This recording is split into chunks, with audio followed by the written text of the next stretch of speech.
Hi friends, ಎಲ್ಲರೂ ಹೇಗಿದ್ದೀರಾ? ಎಲ್ಲರೂ ಚೆನ್ನಾಗಿದ್ದೀರಾ ಅಂತ ಅಂದ್ಕೊಂಡಿದ್ದೀನಿ. ವೆಲ್ಕಮ್ ಟು ಅನುಪಮ ಪುಟ್ಟ ಪ್ರಪಂಚ.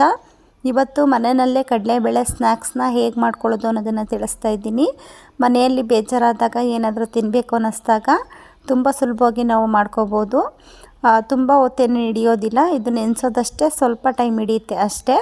ಅದು ಬಿಟ್ಟರೆ ಮಾಡೋದಕ್ಕೆ ಏನಷ್ಟು ಟೈಮ್ ಆಗೋದಿಲ್ಲ.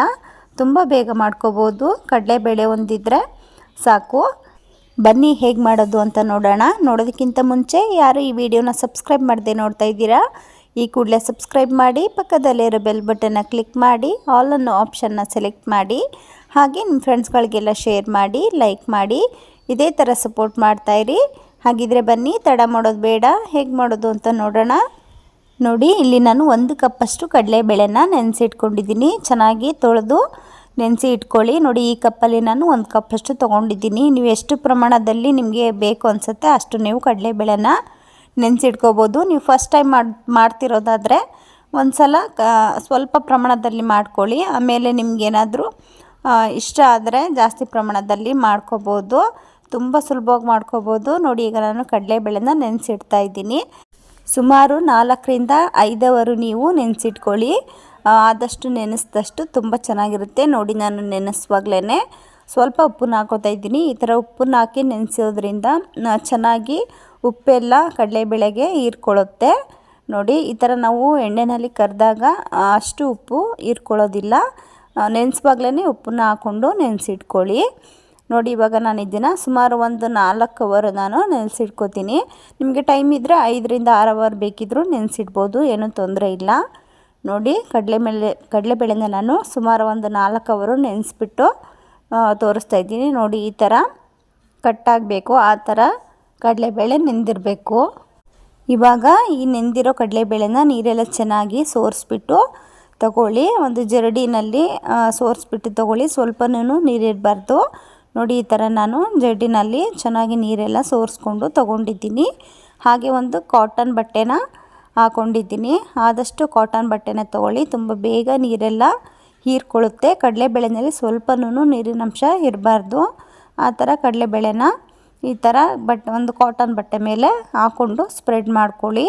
ಸ್ಪ್ರೆಡ್ ಮಾಡಿಕೊಂಡು ಅದೇ ಬಟ್ಟೆ ಆದರೂ ಸರಿ, ಇಲ್ಲ ಬೇರೆ ಯಾವುದಾದ್ರೂ ಬಟ್ಟೆನ, ಇನ್ನೊಂದು ಕಾಟನ್ ಬಟ್ಟೆನಾದರೂ ತೊಗೊಂಡು ಈ ಥರ ಸ್ವಲ್ಪ ಸ್ಪ್ರೆಡ್ ಮಾಡ್ಕೊಳ್ಳಿ. ಏಕೆಂದರೆ ಆ ನೀರೇನಾದರೂ ಇದ್ದರೆ ಚೆನ್ನಾಗಿ ಹೀರ್ಕೊಳ್ಳುತ್ತೆ ಅಂತ. ಇಲ್ಲಾಂದರೆ ಬಿಸಿಲಿಗಂತೂ ಹಾಕಬೇಡಿ. ಒಳಗಡೆ ನೆರಳಲ್ಲೇ ನೀವು ಈ ಥರ ನೀರೆಲ್ಲ ಆರಿಸ್ಕೋಬೇಕು. ಸ್ವಲ್ಪ ನಿಮಗೆ ಟೈಮ್ ಇಲ್ಲ ಅನಿಸಿದ್ರೆ ಫ್ಯಾನ್ ಕೆಳಗಡೆ ನೀವು ಇಟ್ಕೊಂಡು ಆರಿಸ್ಕೋಬೋದು.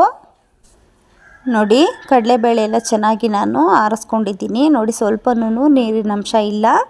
ಈ ಥರ ನೀವು ನೀರೆಲ್ಲ ಸ್ವಲ್ಪನೂ ಇರಬಾರ್ದು. ಆ ಥರ ಬಟ್ಟೆನಲ್ಲಿ ಚೆನ್ನಾಗಿ ಒರೆಸ್ಕೊಂಡು ತಗೊಳ್ಳಿ.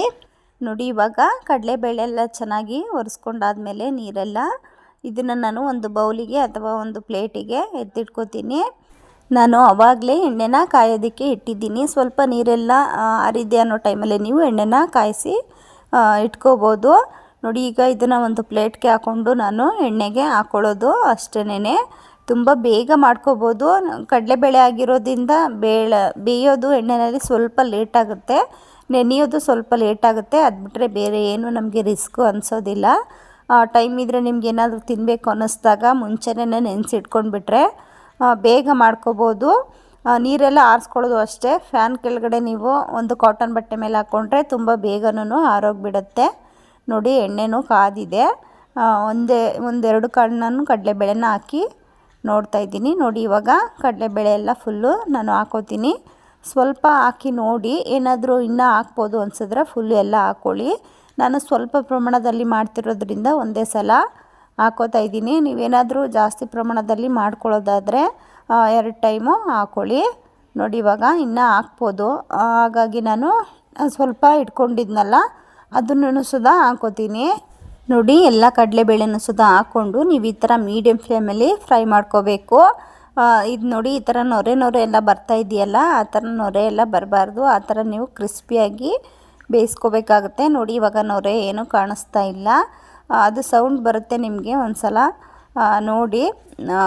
ಬಾಯಿಗೆ ಬೇಕಾದರೂ ನೀವು ಹಾಕಿ ನೋಡಿ, ಸ್ವಲ್ಪ ಆರಿಸ್ಕೊಂಡು ಸುಡೋದನ್ನು ಹಾಕೋಬೇಡಿ. ನಿಮಗೇನಾದರೂ ತಿನ್ನೋ ಥರ ಕ್ರಿಸ್ಪಿಯಾಗಿದೆ ಕಡಲೆಬೇಳೆ ಅನಿಸಿದ್ರೆ ಎತ್ಕೋಬೋದು ಎಲ್ಲನೂ. ನೋಡಿ ಎಲ್ಲ ಕಡಲೆಬೇಳೆ ಚೆನ್ನಾಗಿ ಫ್ರೈ ಆಗಿದೆ. ಇವಾಗ ನಾನು ಇದೆಲ್ಲ ಫುಲ್ಲು ಕಡಲೆಬೇಳೆನ ಒಂದು ಜರಡಿಗೆ ಹಾಕೋತೀನಿ. ಚೆನ್ನಾಗಿ ಎಣ್ಣೆ ಎಲ್ಲ ಸೋರಿಸ್ಬಿಟ್ಟು ತಗೊಳ್ಳಿ. ನೋಡಿ ಇವಾಗ ಇಷ್ಟೇ, ತುಂಬ ಬೇಗ ನಾವು ಫ್ರೈ ಮಾಡ್ಕೋಬೋದು ಎಣ್ಣೆಯಲ್ಲಿ. ನೋಡಿ ಈಗ ಇದನ್ನು ನಾನು ಒಂದು ಬೌಲಿಗೆ ಹಾಕೋತೀನಿ. ನೋಡಿ ಬೌಲಿಗೆ ಹಾಕೊಂಡ್ಮೇಲೆ ಕಡಲೆಬೇಳೆ ಇನ್ನೂ ಸ್ವಲ್ಪ ಬಿಸಿ ಇದೆ ಅನ್ನೋವಾಗಲೇ ನೀವು ಇದಕ್ಕೆ ಸ್ವಲ್ಪ ಉಪ್ಪು ಮತ್ತು ಖಾರನ ಹಾಕ್ಕೊಳ್ಳಿ.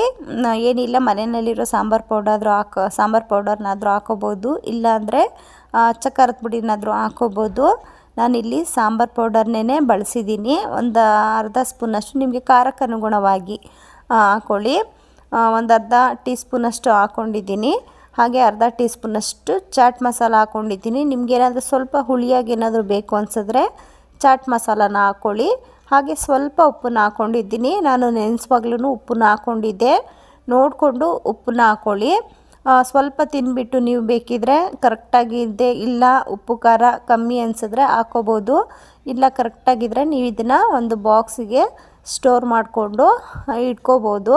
ನೋಡಿ ಜಸ್ಟು ಬಿಸಿನಲ್ಲೇ ಮಿಕ್ಸ್ ಮಾಡಿಕೊಂಡ್ರೆ ಸ್ವಲ್ಪ ಖಾರ ಉಪ್ಪು ಎಲ್ಲ ಚೆನ್ನಾಗಿ ಹೀರ್ಕೊಳ್ಳುತ್ತೆ ಬಿಸಿ ಇದ್ದಾಗ ಹಾಕ್ಕೊಂಡ್ರೆ ಅಂತ ಅಷ್ಟೇ.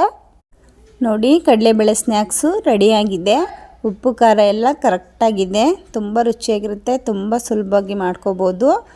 ನೆನೆಸೋದಕ್ಕೆ ಟೈಮ್ ಆಗುತ್ತೆ ಅಷ್ಟೇ, ಅದು ಬಿಟ್ಟರೆ ಏನು ಅಷ್ಟು ಟೈಮ್ ಆಗೋದಿಲ್ಲ. ಸ್ವಲ್ಪ ಫ್ರೈ ಮಾಡುವಾಗ ಒಂದು 10 ನಿಮಿಷ ಟೈಮ್ ಆಗುತ್ತೆ ಅಷ್ಟೇ. ಅದು ಬಿಟ್ಟರೆ ನಾವು ಬೇರೆ ಯಾವುದು ರಿಸ್ಕ್ ತಗೊಳ್ಳೋ ಅವಶ್ಯಕತೆ ಇಲ್ಲ.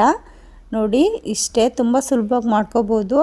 ನಿಮಗೇನಾದರೂ ಈ ಕಡಲೆಬೇಳೆ ಸ್ನ್ಯಾಕ್ಸ್ ರೆಸಿಪಿ ಇಷ್ಟ ಆದರೆ ನೀವು ಒಂದು ಸಲ ಮನೆಯಲ್ಲಿ ಮಾಡಿ ಹೇಗೆ ಬಂತು ಅಂತ ನನಗೆ ಕಾಮೆಂಟ್ ಬಾಕ್ಸಲ್ಲಿ ತಿಳಿಸಿ.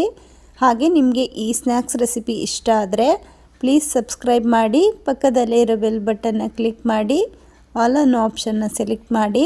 ಹಾಗೆ ನಿಮ್ಮ ಫ್ರೆಂಡ್ಸ್ಗಳಿಗೆಲ್ಲ ಶೇರ್ ಮಾಡಿ, ಲೈಕ್ ಮಾಡಿ. ಇದೇ ಥರ ಸಪೋರ್ಟ್ ಮಾಡ್ತಾಯಿರಿ.